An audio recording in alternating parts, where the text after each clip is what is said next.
Bismillahirrahmanirrahim. Assalamualaikum warahmatullahi wabarakatuh. Innalhamdulillah nahmaduhu wa nasta'inuhu wa nastaghfiruh. Wa na'udzu billahi min shururi anfusina wa min sayyiati a'malina. May yahdihillahu fala mudilla lahu wa may yudlil fala hadiya lahu. Asyhadu an la ilaha illallah wahdahu la syarika lahu wa asyhadu anna Muhammadan abduhu wa rasuluh. Ya ayyuhalladzina amanu taqullaha haqqa tuqatih wa la tamutunna illa wa antum muslimun. Ya ayyuhan nasu taqu rabbakum alladzi khalaqakum min nafsin wahidah wa khalaqa minha zawjaha wa batha minhuma rijalan katsiran wa nisaa'a.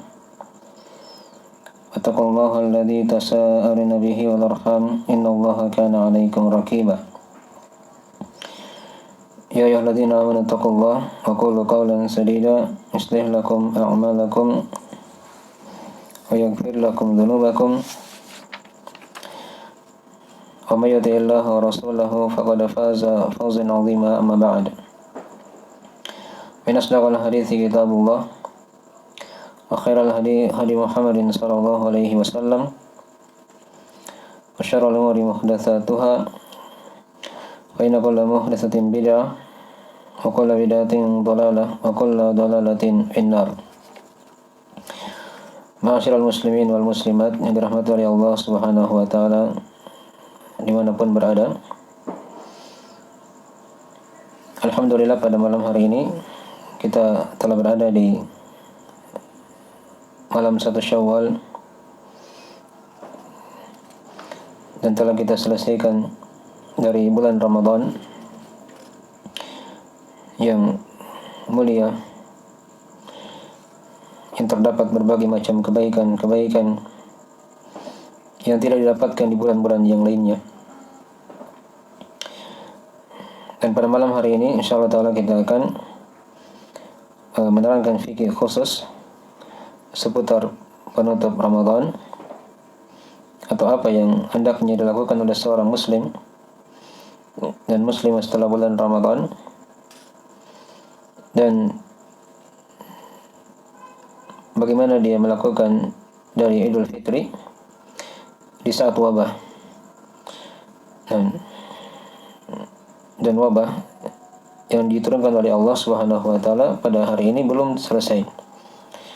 Nah, Allah masih menguji kita dengan wabah corona ini agar tampak di situ orang-orang yang senantiasa mentaati perintah Allah dan Rasul-Nya, istiqomah di jalannya, serta senantiasa menjaga persatuan di tengah kaum muslimin dan tidak membuat perpecahan di antara mereka.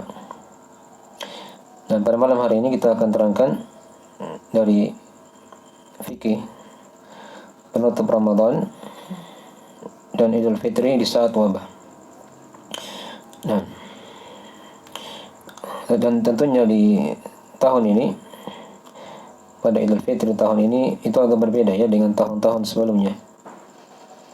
Sebagaimana bulan Ramadan yang kita lewati di tahun ini itu berbeda dengan bulan Ramadan yang kita lewati pada bulan-bulan atau tahun-tahun sebelumnya.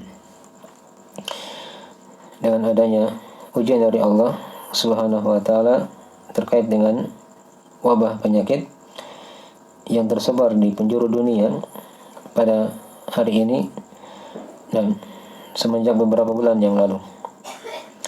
Dan kita berdoa kepada Allah semoga Allah mengangkat dari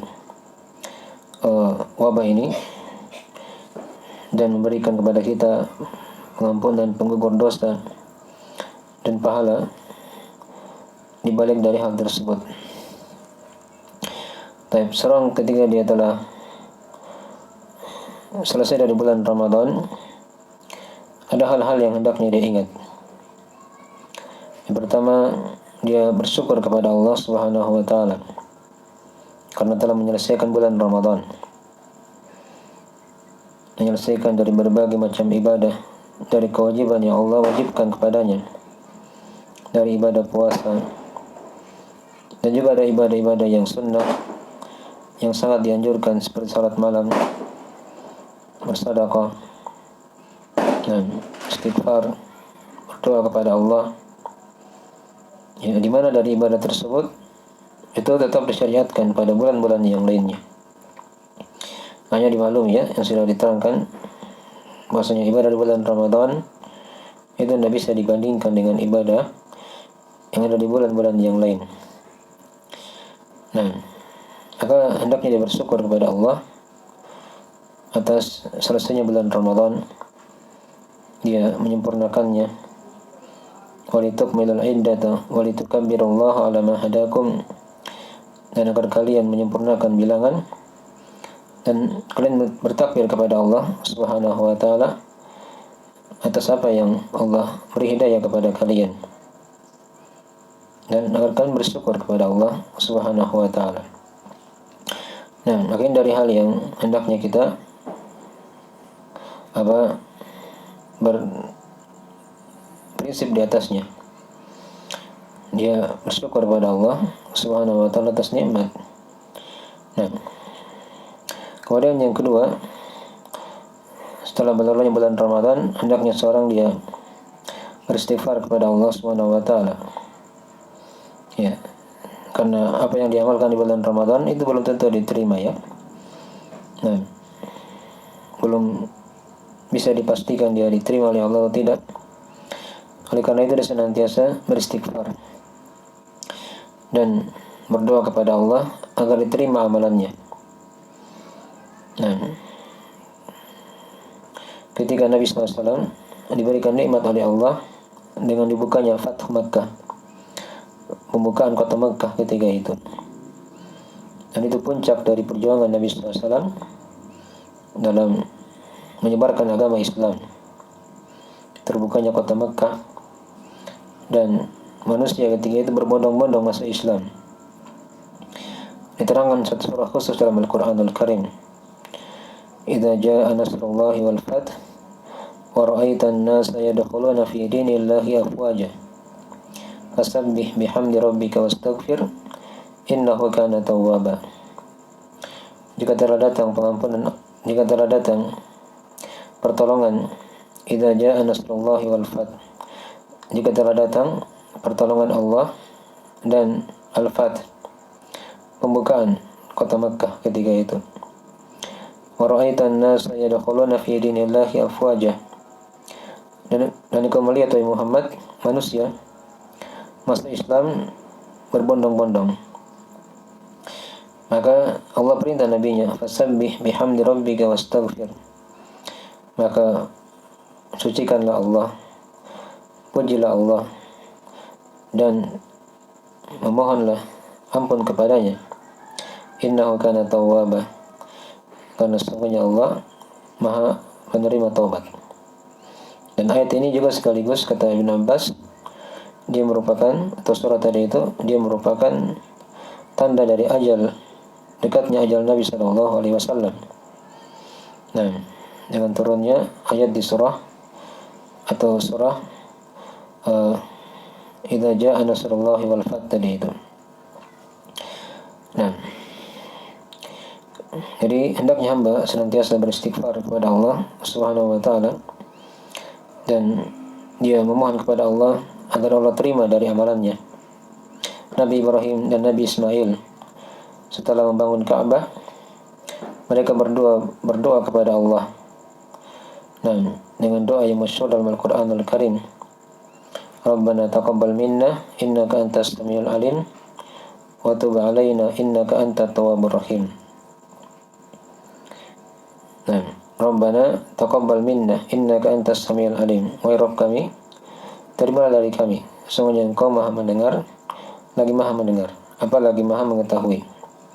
Nah, ya, maka seorang dia berdoa kepada Allah agar diterima ibadahnya, dan dari ibadah yang diamalkan di bulan Ramadan, dan jangan dia merasa sombong dari hal tersebut. Jangan dia jamin dirinya bahwasanya dia telah selesai dan diterima seluruh ibadahnya, tapi dia senantiasa khawatir hal tersebut, dan dia senantiasa memohon kepada Allah agar ibadahnya diterima di sisi Allah Subhanahu wa taala, tentunya dengan setelah dia penuhi dari syarat-syarat diterimanya ibadah di sisi Allah Subhanahu wa taala. Kemudian yang ketiga, dari hal yang hendaknya menjadi keyakinan seorang muslim dan muslimah dari prinsip kehidupannya dengan berlalunya bulan Ramadan, hendaknya dia bergembira karena telah menyelesaikan dari bulan Ramadan tersebut, ya, yang merupakan nikmat dari Allah Subhanahu wa taala. Dia masuk Idul Fitri, dipertemukan dengan hari berbuka, di mana dia merupakan hari yang mulia dari hari raya kaum muslimin dalam setahun. Nah, dan seorang dia bergembira bukan karena dia lepas dari bulan Ramadan, ya, tapi dia bergembira karena dia telah menyelesaikan dari ibadah puasanya, ibadah yang sangat dianjurkan bulan Ramadan dari salat malam misalnya, dari ibadah yang wajib tadi puasa, ada ibadah sunnah, dari salat tarawih, membaca Al-Quran, berzikir kepada Allah, berdoa, istighfar, dan selainnya dari yang diamalkan di bulan Ramadan. Nah, maka dia berdoa kepada Allah Subhanahu wa taala dalam hal tersebut. Nah, qul bi fadlillahi wa bi rahmatihi fabidzalika falyafrahu huwa khairun mimma yajma'un. Katakanlah dengan keutamaan Allah dan rahmatnya, fabidzalika falyafrahu, hendaknya mereka bergembira, huwa khairun mimma yajma'un, hal tersebut lebih baik dari apa yang mereka kumpulkan dari perkara dunia. Jadi kita bergembira dengan bukan karena perginya bulan Ramadan. Karena orang-orang munafik dan orang-orang yang fasik itu mereka bergembira dengan perginya bulan Ramadan. Ya. Dalam arti mereka bisa bebas kembali melakukan dosa dan maksiat. Di bulan Ramadan mungkin mereka tertahan, dipersulit. Setelah Ramadan, maka mereka kembali bergembira dalam artian telah pergi bulan Ramadan dan mereka bebas seakan-akan baru lepas dari penjara. Nah, ini dari sifat orang-orang yang fasik, orang-orang munafik yang hanya ketika datang bulan Ramadan itu mereka tidak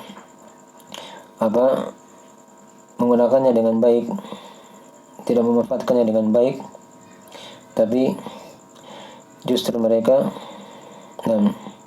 dengan perginya bulan Ramadan mereka itu bergembira agar mereka bisa bebas dan berfoya-foya di luar bulan Ramadan tersebut. Adapun orang yang beriman, tatkala Ramadan telah pergi, selain mereka tadi bergembira bukan karena perginya Ramadan, tapi karena dia telah menyelesaikan dari ibadah kewajiban yang Allah wajibkan kepadanya, dari ibadah puasa dan ibadah-ibadah yang lain yang disunahkan di bulan Ramadan.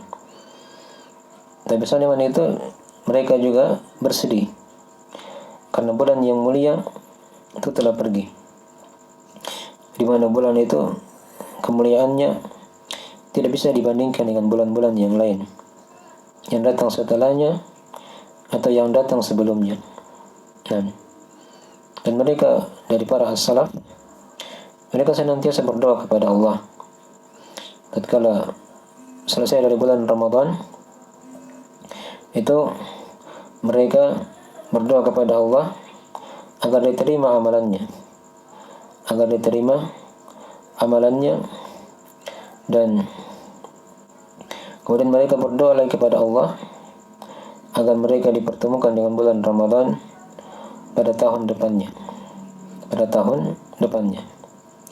Tapi makanya dari hal-hal yang harusnya diingat dan senantiasa diamalkan atau diyakini dalam hati dari fikih penutup Ramadan, agar kita terbedakan dengan orang-orang yang fasik, orang-orang munafik. Ya, dengan perginya bulan Ramadan hendaknya, atau dengan selesainya bulan Ramadan hendaknya seorang dia bersyukur kepada Allah. Nah, telah menyelesaikan dari ibadah puasa itu. Nah, datang hari raya, kemudian dia senantiasa beristighfar kepada Allah agar diterima ibadahnya oleh Allah. Jangan dia merasa takabur, ibadahnya telah diterima, dan tidak ada yang mengetahui hal tersebut. Dan yang ketiga, dia senantiasa bergembira karena telah melewati bulan Ramadan, ya, dengan pertolongan dan kemudahan dari Allah Subhanahu wa taala. Dan terus dia berdoa kepada Allah agar dia dipertemukan dengan bulan Ramadan pada tahun-tahun yang akan datang, dipanjangkan umurnya oleh Allah Subhanahu wa taala. Mungkin dari fikih penutup Ramadan yang harusnya kita senantiasa perhatikan. Kemudian di antara fikih juga yang perlu diperhatikan, setelah berlalunya bulan Ramadan, hendaknya seorang dia istiqomah di jalan Allah. Jangan dia beribadah hanya di bulan Ramadan saja. Karena Allah itu adalah bulan atau Rabbnya bulan Ramadan, dan juga Rabbnya bulan-bulan yang lainnya. Rabbnya bulan Syawal, Rabbnya bulan Dzulqa'dah, Rabbnya bulan Dzulhijjah, bulan Muharram, dan seterusnya. Rabbnya seluruh bulan. Ya. Oleh karena itu jangan seperti sebagian manusia yang hanya mengenal ibadah itu di bulan Ramadan saja. Setelah bulan Ramadan itu mereka tidak lagi beribadah kepada Allah Subhanahu wa taala. Bahkan di antara mereka ada yang membatalkan ibadahnya. Yang tadinya dia salat di bulan Ramadan, setelah bulan Ramadan dia tidak salat lagi. Padahal Allah berfirman dalam Al-Qur'an Al-Karim, "Wa'bud rabbaka hatta ya'tiyakal yaqin." Dan sembahlah Rabbmu sampai datang yang namanya keyakinan. Ya, sampai datang yang namanya apa? Keyakinan. Jadi kita beribadah kepada Allah sampai mati. Bukan dengan berlalunya bulan Ramadan dia berhenti ibadah di situ. Dan juga diterangkan di ayat yang lain, Allah telah berfirman dalam Al-Qur'an Al-Karim surah Al-Imran, "Ya ayyuhalladzina amanu taqullaha haqqa tuqatih wa la tamutunna illa wa antum muslimun." Orang-orang yang beriman, bertakwalah kepada Allah dengan sebenar-benar takwa, dan jangan kalian meninggal kecuali dalam keadaan muslim. Dalam keadaan muslim. Maka ibadah itu tidak di bulan Ramadan saja, tapi ibadah terus berlanjut sampai Allah mewafatkan kita. Ya, sampai Allah mencabut dari jiwa kita, memisahkan antara kita dengan ruh kita, dengan jasad kita.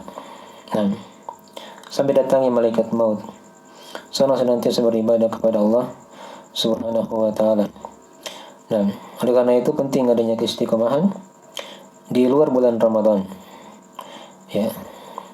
Dengan dia menjaga ketaatan dan senantiasa menjauhi maksiat, dan terus dia mempelajari agama Allah Subhanahu wa taala yang merupakan dari pemacu semangatnya dalam beribadah kepada Allah Subhanahu wa taala. Ya. Dan diterangkan dalam ayat-ayat dan hadis tentang hal tersebut, bahwasanya Allah terangkan dalam Al-Qur'an Al-Karim agar kita jangan sampai seperti orang yang telah menenun sebuah tenunan, ya. Kemudian dia cerai-beraikan tenunan tersebut. Wala takunu kallati naqadat ghazlaha min ba'di quwwatin ankatha. Kata Allah, dan janganlah kamu seperti perempuan yang dia telah menenun sebuah tenunan, ya, dia perkuat tenunan tersebut, kemudian dia cerai-beraikan kembali setelah tadi dia telah kuat. Maka ibadah seperti itu. Ketika dia sudah beribadah kepada Allah di bulan Ramadan, dia terbiasa dengan ibadah tersebut, jangan dia luntur dari hal tersebut. Dia tinggalkan salat malam misalnya di lain bulan Ramadan. Nabi SAW telah menegur sebagian para sahabat ketika itu. Kata Nabi SAW, "La takun mithla fulan, kana yakumu minal lail, fataraka qiyamul layla." Jangan kamu seperti si fulan, si anu. Dulunya dia salat malam di bulan Ramadan. Kemudian dia tinggalkan salat malam tersebut. Ya. Oleh karena itu syariat salat malam itu tetap berlaku di bulan Ramadan dan selain bulan Ramadan. Setelah bulan Ramadan ini, di bulan Syawal ada puasa Syawal, 6 hari di bulan Syawal. Yang kata Nabi sallallahu alaihi wasallam dalam hadis riwayat Imam Muslim, "Man shama Ramadhana thumma atba'ahu sittan min Syawal kana kasyamid dahr." Siapa yang berpuasa bulan Ramadan kemudian dia ikutkan 6 hari di bulan Syawal, maka seakan-akan dia berpuasa setahun pahalanya. Ini kalau dia ikutkan puasa di bulan Syawal 6 hari, maka di situ ada ibadah-ibadah yang lain. Ya. Nah, kemudian ada ibadah-ibadah puasa yang lain dari puasa sunnah Senin Kamis. Dia terbiasa puasa di bulan Ramadan, hendaknya dia terbiasa juga puasa di bulan yang lainnya. Ada Ayyamul Bid misalnya. Kalau dia mampu dia puasa Daud. Ya. Nah, dan seterusnya dari ibadah-ibadah. Salat malam, membaca Al-Quran juga seperti itu. Jangan hanya dia membaca di bulan Ramadan saja, tapi setelah bulan Ramadan hendaknya dia tetap membaca Al-Quran. Nah, bersedekah tetap berjalan di luar bulan Ramadan. Dan ibadah-ibadah yang lain hendaknya senantiasa tetap digiatkan. Dan Allah telah terangkan dalam Al-Quran Al-Karim keutamaan orang-orang yang istiqamah di jalan Allah. Innal ladzina qalu rabbuna Allah tsumma istaqamu tatanazzalu alaihimul malaikatu alla takhafu wa la tahzanu wa abshiru bil jannati allati kuntum tu'adun. Sesungguhnya orang-orang yang istiqamah atau yang berkata Rabb kami adalah Allah, lalu dia istiqamah. Tatanazzalu alaihimul malaika, maka para malaikat akan turun dan memberikan kabar gembira, alla takhafu wa la tahzanu. Jangan kalian khawatir dan juga jangan kalian bersedih hati. Wa abshiru bil jannati allati kuntum tu'adun. Dan bergembiralah dengan surga yang kalian telah dijanjikan. Nah, makanya dari fikih yang harusnya diperhatikan dengan berlalunya bulan Ramadan, ada keistiqomahan di jalan Allah Subhanahu wa taala. Ya. Kemudian dari fikih juga di sini yang diperhatikan, setelah bulan Ramadan itu hendaknya dia jauhi dosa dan maksiat. Nah, jangan seperti kebanyakan kaum muslimin setelah bulan Ramadan selesai, ya, kegembiraannya itu melewati batas, masuk pada hal-hal yang diharamkan, membakar petasan, mengganggu orang yang lagi istirahat. Dan bukan pahala yang didapatkan tapi dosa. Bergembira tapi kegembiraan yang salah, bukan kegembiraan yang apa?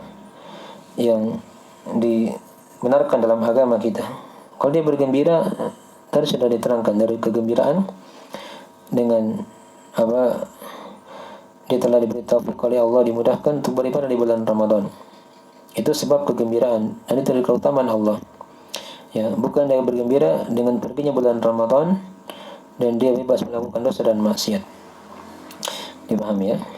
Nah, makanya dari fikih-fikih yang harusnya diperhatikan, dari fikih penutup Ramadan yang harusnya kita perhatikan.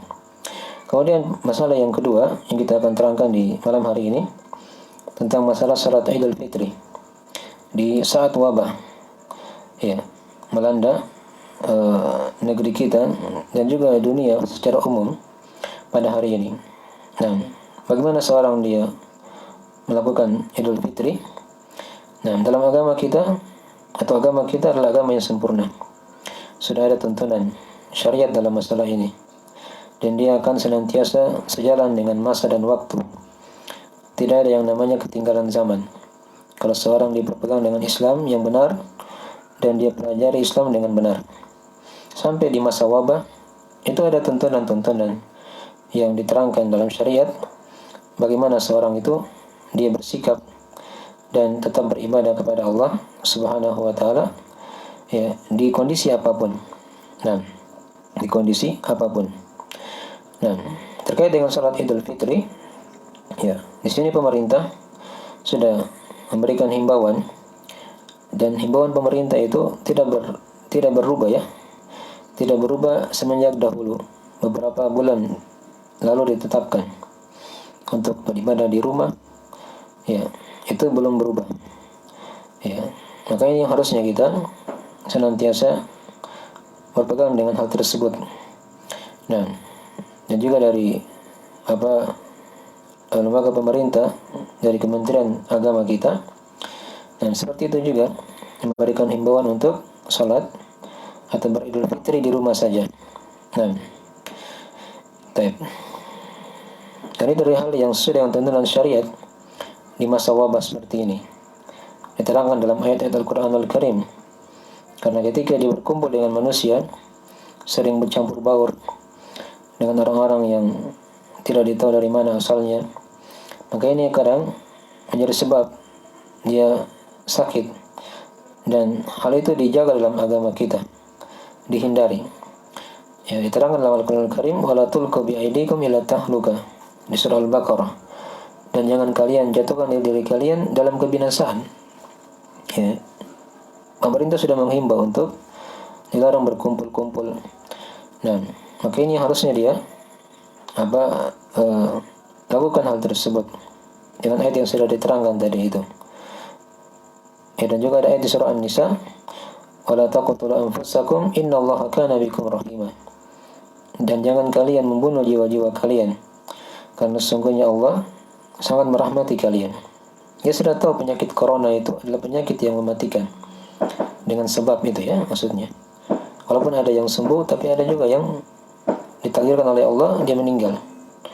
Maka hendaknya dia jangan dia jatuhkan dirinya dalam kebinasaan. Nah, pada perkara tersebut. Dan dalam agama kita, dalam hadits Nabi SAW telah diterangkan juga hadis-hadis tentang masalah ini. Wajibnya kita menghindari wabah dan penyakit seperti itu lebih diutamakan daripada dia mencari manfaat yang sifatnya bukan hal yang darurat dalam agama kita. Nah, misalnya di antara hadisnya diterangkan dalam hadis Nabi SAW, la darar wa la dirar. Ya, tidak boleh ada bahaya dan pembahayaan.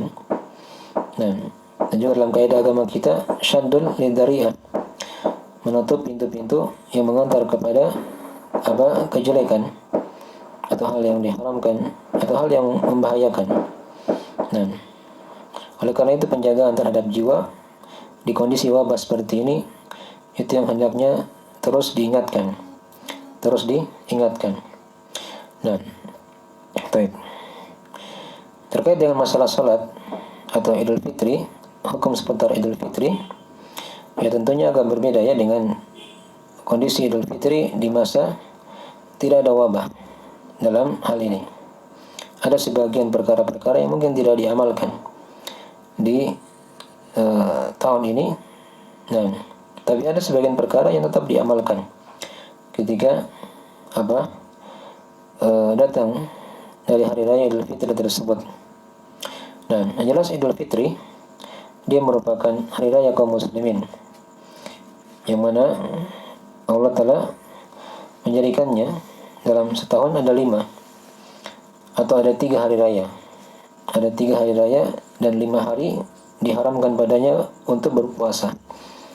Nah, 3 hari tersebut diterangkan, yaitu hari Jumat, ada hari raya pekanan. Kemudian yang kedua ada hari raya Idul Fitri. Dan yang ketiga ada hari raya Idul Adha. Ya. Nah, kemudian dari hari-hari ini ada hari-hari yang diharamkan padanya berpuasa, seperti 2 hari raya tadi itu, dan ditambah dengan 3 hari tasyrik, tanggal 10, 11, dan 12 Dzulhijjah. Di hari Jumat juga diharamkan berpuasa kalau dia khususkan puasa pada hari Jumat. Nah, makin dari hal yang hendaknya kita bersyukur kepada Allah Subhanahu wa taala akan nikmat hari raya tersebut. Ya, dan telah diterangkan dalam hadis Nabi sallallahu alaihi wasallam dalam riwayat Abu Daud dan selainnya, riwayat Ahmad dan selainnya dari Ashabus Sunan.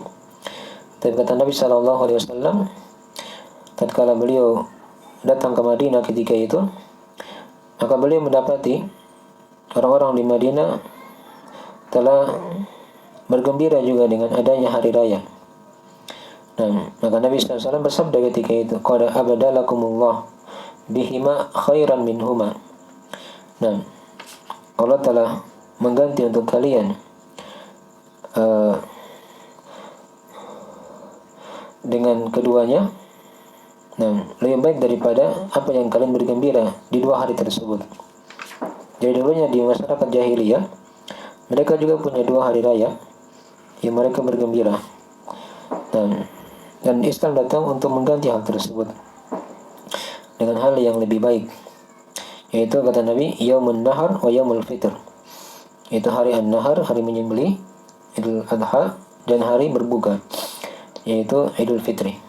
Nah, bagian dari hal yang hendaknya kita senantiasa bersyukur kepada Allah Subhanahu wa taala. Islam datang untuk memberikan kesempurnaan,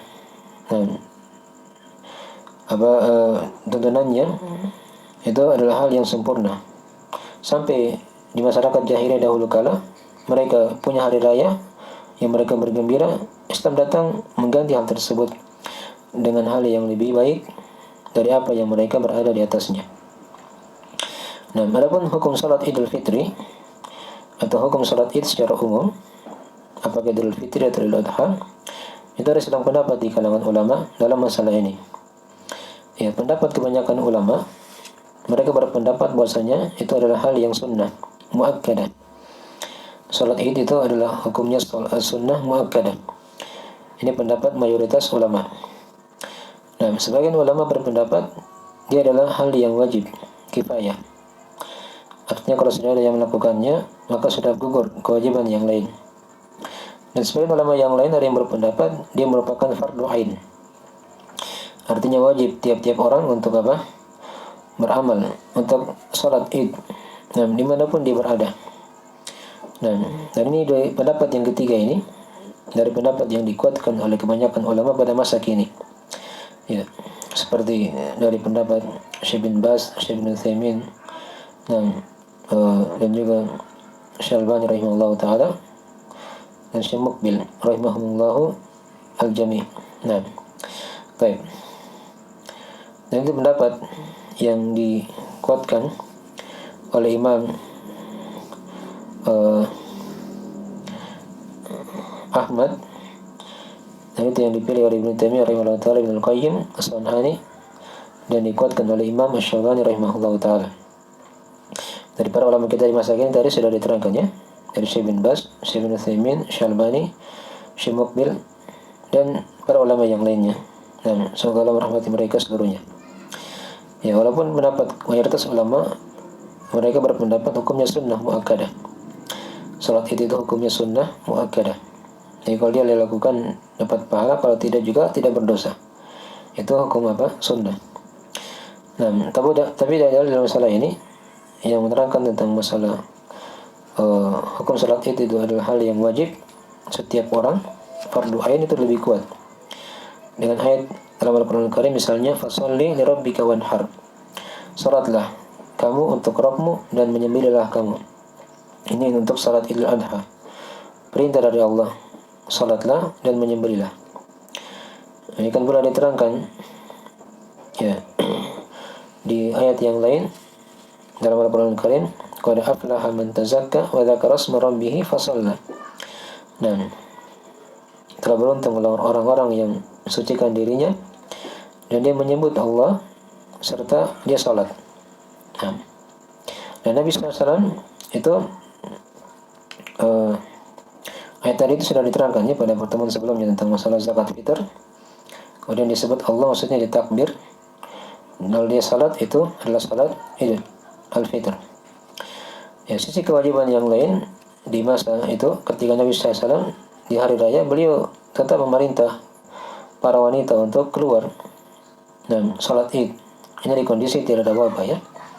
Sampai perempuan-perempuan yang haid, yang tidak salat juga diperintah untuk keluar.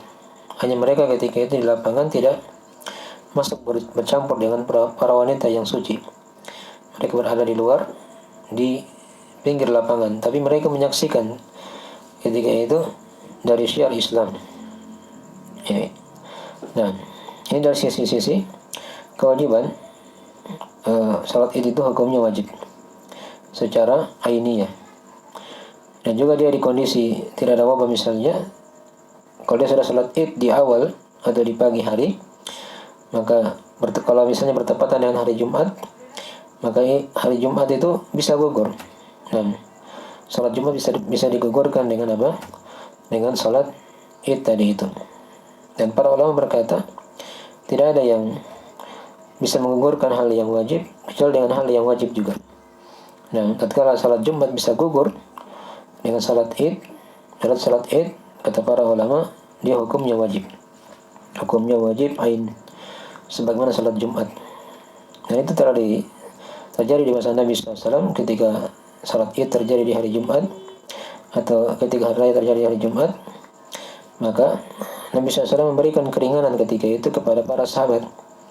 Ya, yang ingin salat silakan, yang tidak juga tidak ada masalah. Nah, maksudnya ketika salat Jumat, tapi Nabi ketika itu tetap menegakkan salat Jumat di kota Madinah. Hanya hukumnya tidak lagi sifatnya fardu ain, karena dia sudah diwakili oleh salat id di pagi hari. Nah, baik. Mungkin dari hal yang hendaknya diperhatikan ya. Baik, dari hukum salat id tersebut. Baik, seputar tentang masalah salat id di rumah. Nah, memang di sini ada silang pendapat di kalangan ulama ya. Nah, mayoritas ulama itu berpendapat itu disyariatkan salat id di rumah. Tapi tentunya berbeda ya dengan salat id di lapangan. Walaupun sebagian ulama yang lain itu berpendapat bahwasanya salat id di rumah dari hal yang tidak disyariatkan. Karena salat id itu berkaitan dengan kebanyakan manusia. Nah, dan dia dari syiar Islam yang harus ditampakkan di luar. Nah, tapi para ulama di masa kini itu memfatwakan akan apalagi di masa corona seperti ini, wabah tersebar, tetap disyariatkan salat id, tapi dia bukan di lapangan, bukan di masjid, dilakukan di rumah masing-masing. Nah, dilakukan di rumah masing-masing. Dalilnya apa? Dalilnya ya adalah hadis Anas bin Malik radhiyallahu taala anhu yang diterangkan oleh dalam riwayat Al-Bukhari secara muallaq, dan riwayat tersebut disambung ya oleh Ibnu Abi Syaibah dalam musannafnya dengan sanad yang sahih. Ya, riwayat Al-Bukhari itu secara muallaq dan dengan sigah al-jazm tentang kisah Anas bin Malik radhiyallahu taala anhu yang ketika itu luput salat id, maka beliau salat di rumah. Beliau kumpulkan keluarganya, lalu beliau menjadi imam di situ. Nah, ini tentang masalah orang yang luput salat id. Ya, maka para ulama di situ ya mengkiaskan tentang masalah itu. Siapa yang tidak bisa salat id di luar, di lapangan atau di masjid karena adanya udzur, maka dia salat di rumah. Dan berdasarkan hadis Anas Malik tadi itu dari riwayat Al-Bukhari secara muallaq dan selainnya. Walaupun dalam sanadnya ada hal yang diperselisihkan ya. Dari Syalban rahimahullah taala beliau melemahkan perkara itu. Tapi ini dari pendapat yang dikuatkan oleh para ulama yang lain seperti Ibnu Taimiyah, Al-Bukhari dan selainnya. Nah, dan Syekh Abdul Aziz Al-Syekh yang menjadi mufti Saudi Arabia pada hari ini dari Lajnah Daimah itu telah memberikan fatwa akan hal tersebut dengan keterangan-keterangan yang sudah diterangkan tadi itu akan adanya syariat salat id di rumah. Dipahami ya? Tapi ini pendapat kebanyakan para ulama dalam masalah itu. Nah, itu dasar dalilnya ya. Jadi kita beribadah itu lihat dalil. Ya. Jangan hanya ikut-ikutan, tapi lihat dalil. Nah, sudah diterangkan tadi dalilnya apa? Anas bin Malik, hadis Anas bin Malik ketika beliau luput salat id di lapangan bersama manusia, maka beliau salat di rumah. Jadi beliau salat di rumah. Dipahami ya? Baik. Tapi kalau dia salat di rumah, tentunya di situ tidak ada khutbah ya. Tidak ada khutbah. Nah, tidak ada khutbah. Ya, beda dengan di lapangan. Kalau dia, karena khutbah itu dia bentuknya hal yang berkaitan dengan imam, pemimpin kaum muslimin atau orang banyak, secara secara umum. Jadi tidak ada syariat khutbah id. Ya, syarat saja, dan kita akan terangkan secara ringkas bagaimana dari tata cara kaifiyat salat id tersebut. Nah,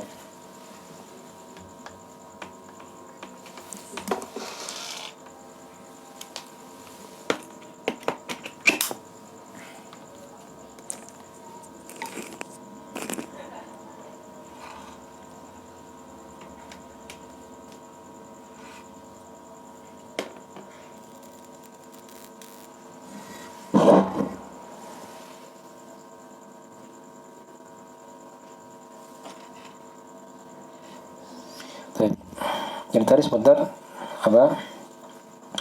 masalah salat id ya, tentang apa yang dihimbau oleh pemerintah dalam masalah ini. Itu dari hal yang sudah ada dalilnya, yang telah diterangkan tadi dari agama kita. Baik. Adapun tentang masalah jadi tadi dikiaskan juga dengan orang-orang yang terhalang dari salat id ya, seperti dia musafir misalnya, itu dari hal yang, atau orang yang sakit. Nah, maka dia bisa salat id di rumah ya, tapi tanpa khutbah. Baik. Mungkin sebentar tentang masalah salat id yang diterangkan oleh para ulama kita. Nah, tentunya di sini ada hukum-hukum yang berkaitan dengan salat id yang juga tetap berlaku walaupun di masa wabah seperti ini. Tadi sudah diterangkan hukum salat id itu apa. Kemudian yang kedua dari masalah juga yang perlu diketahui di sini tentang masalah waktunya. Kapan waktu salat id dimulai? Ya, salat id dimulai ketika terbitnya matahari. Nah, dan dia telah meninggi setinggi tombak. Setinggi tombak. Dan para ulama menjelaskan sejarak 15 menit atau 20 menit dari waktu terbitnya matahari. Itu sudah boleh untuk melakukan salat id di situ. Dan tentunya di setiap negeri, setiap daerah berbeda-beda ya. Ini tidak bisa diterangkan dengan jam. Ya, dengan jam misalnya, karena tiap-tiap daerah itu berbeda-beda waktu terbitnya matahari. Nah, jadi dia lihat saja waktu terbit matahari kapan, kemudian dia dia perkirakan di situ. Ketika sudah terbit sekitaran 15 menit atau 20 menit, maka di situ sudah boleh salat id. Dan itulah waktu salat duha juga di situ ya, pada umumnya seperti itu. Nah, baik. Ini tentang masalah waktu salat id. Ya, waktu salat id.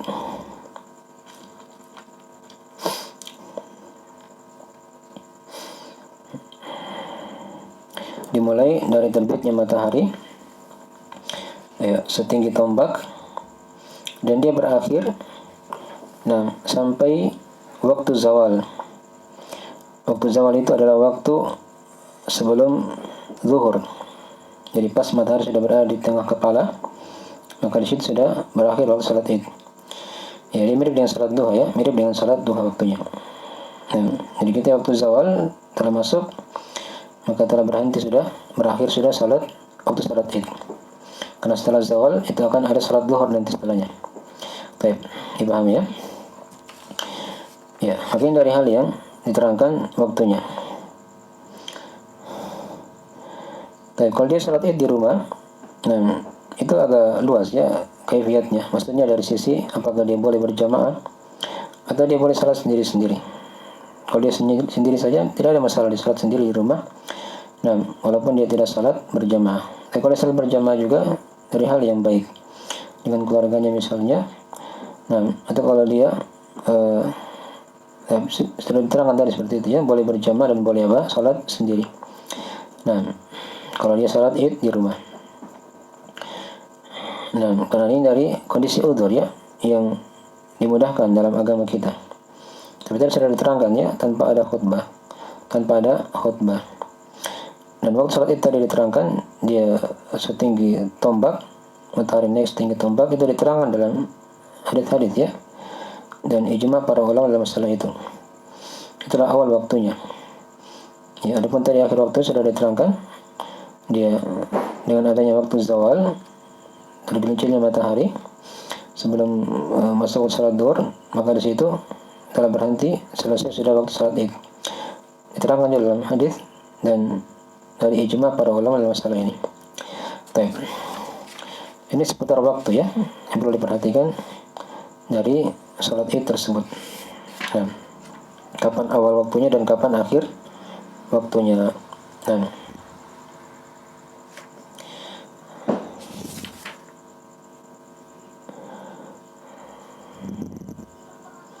baik, dan apa yang diterangkan tadi dari pendapat mayoritas ulama dalam masalah ini. Dari pendapat kebanyakan ulama dalam masalah ini. Baik. Ya, kemudian juga dari fikih yang lain lagi yang diterangkan di sini seputar salat Id di masa wabah. Tentunya ada sebagian sunnah yang tidak diterapkan di situ ya. Nah, seperti dia keluar dari rumah menuju ke lapangan, itu dari hal yang tidak disunahkan. Karena dia dihimbau salat di rumah dalam hal tersebut. Ya. Tapi ada hal yang lain, dia mandi di pagi hari, dari hal yang diterangkan sunnahnya berdasarkan dari athar Ibnu Umar. Nah, radhiyallahu ta'ala anhuma dalam masalah ini. Ya, dia mandi ya di pagi hari. Baik. Setelah itu dia adapun takbir dari waktu Idul Adha atau takbir dari Idul Fitri itu dimulai dari ketika dia keluar dari rumah menuju ke lapangan. Itu kalau di kondisi tidak ada wabah ya. Jadi kalau di kondisi di rumahnya, dia bertakbir sebelum salat, dan setelah dia mandi, itu dari hal yang baik. Akan diterangkan nanti bagaimana dari cara takbirnya. Ya. Kemudian juga di antara hal yang disunahkan dari Idul Fitri di kondisi wabah ini juga, dan dia disunahkan setelah dia mandi, dia berindah-indah di situ. Dia berindah-indah, memakai pakaian yang baik, dan memakai pakaian yang apa? Yang baik. Dan ya, ini diterangkan juga dari athar Ibnu Umar tadi ya, dari riwayat Ibnu Abi Syaibah dalam masalah ini. Kemudian juga disunahkan dia makan korma, beberapa biji korma dengan ganjil, atau dia makan secara umum untuk menampakkan syiar puasanya pada hari itu tidak ada lagi puasa. Ya, jadi kalau di Idul Fitri dia makan sebelum salat. Idul Adha dia makan setelah apa? Salat. Itu sunnah ya.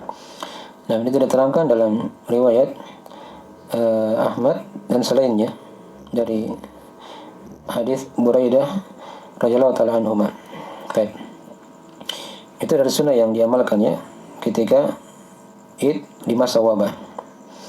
Nah, dia mandi tetap berindah-indah, dia makan, dan utamanya dia makan korma, dia ganjilkan, atau kalau tidak dia makan makanan yang ada ya, dan dia bertakbir menunggu waktu salat Id tiba. Nah, adapun tata cara salat Id itu sama dengan tata cara salat Id di lapangan yang sudah kita maklumi. Jadi tidak ada adzan, tidak ada qomat ya, dan tidak ada salat sunnah qabliyah atau ba'diyah setelahnya. Dipahami ya? Ini diterangkan dalam hadis-hadis, dari hadis riwayat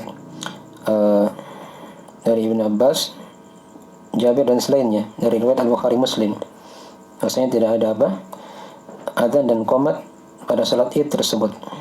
Nah, ini adalah hal yang disepakati oleh para ulama dan oleh Ibnu Qudamah dalam Al-Mughni. Kemudian juga tadi sudah diterangkan tidak ada salat qabliyah sebelum Id dan juga tidak ada salat ba'diyah. Langsung salat saja. Dipahami ya?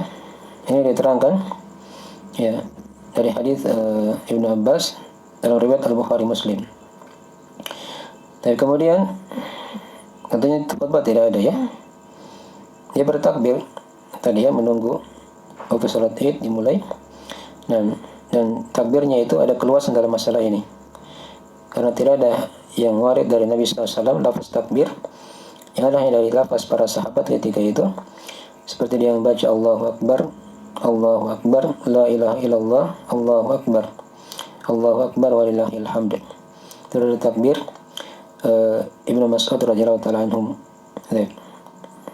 Allahu akbar, Allahu akbar. Nah, la ilaha illallah, Allahu akbar, Allahu akbar walillahil hamd. Ada juga takbir dari Ibnu Abbas. Situ diterangkan Allahu akbar, Allahu akbar. Ya. Walillahil hamd, Allahu akbar wa ajal. Nah, Allahu akbar ala ma hadana.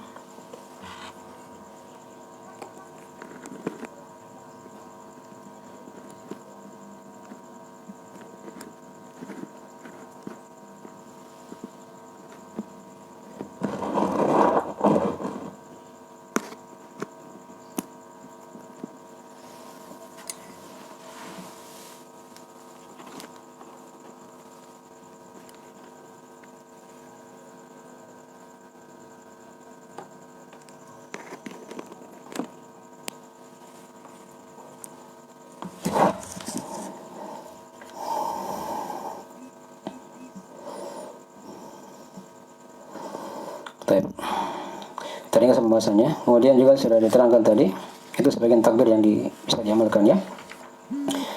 Adapun kaifiatnya telah diterangkan tadi ya. Nah, sama dengan kaifiat biasa. Jadi takbir, kemudian di situ ada apa itu? Dia bertakbir ya. Setelah takbiratul ihram ada 7 takbir. Ya, setelah itu dia baca Al-Fatihah. Dan dibaca surah di rakaat pertama disunahkan dibaca Sabbihisma rabbikal a'la. Nah, kemudian dia rukuk sujud seperti biasa. Di rakaat kedua dia baca 5 kali takbir tanpa selain takbir perpindahan tadi ya. Nah, 5 kali takbir selain takbir perpindahan. Al-Fatihah, kemudian dibaca surah Al-Ghasyiyah. Kalau dia mampu ya, dia hafal. Jadi rakaat pertama Al-A'la, rakaat kedua surah Al-Ghasyiyah. Tapi kalau dia tidak hafal, maka dia baca surah yang lain. Nah, ada juga hadis yang lain. Di rakaat pertama dia baca surah Qaf, di rakaat kedua dia baca surah Al-Qamar. Hanya ini kadang lebih jarang yang hafal ya. Nah, kemudian diterangkan juga di sini.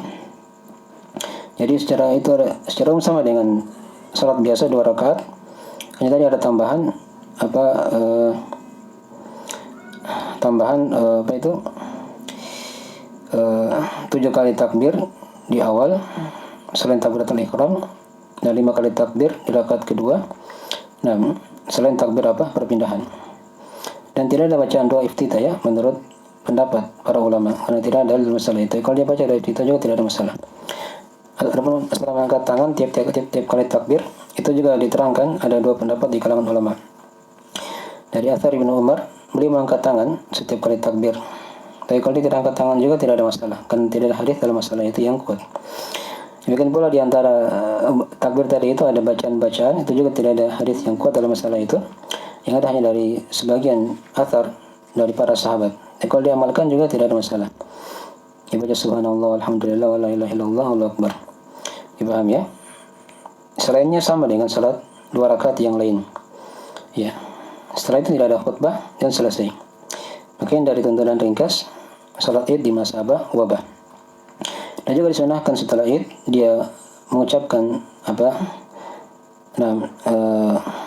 doa ya kepada sahabat-sahabat yang lain atau para saudaranya dengan yang diterangkan oleh para sahabat ketika itu dia baca taqabbalallahu minna wa minkum. Taqabbalallahu minna wa minkum. Ya, semoga Allah menerima dari kalian, menerima dari kita dan dari kalian. Nah, mungkin dari hal-hal yang diterangkan oleh para ulama dalam sebagian hukum yang berkaitan dengan salat Id. Ya, tentunya berbeda ya dengan kondisi di masa tidak ada wabah. Nah, mungkin dari hal yang bisa kita ringkas dari pembahasan ini, semoga ada manfaatnya. Dan jika ada kekurangan, mohon dimaafkan. Kita akhiri dengan doa subhanakallahumma bihamdik asyhadu an la ilaha illa anta astaghfiruka wa atubu ilaik. Wassalamualaikum warahmatullahi wabarakatuh.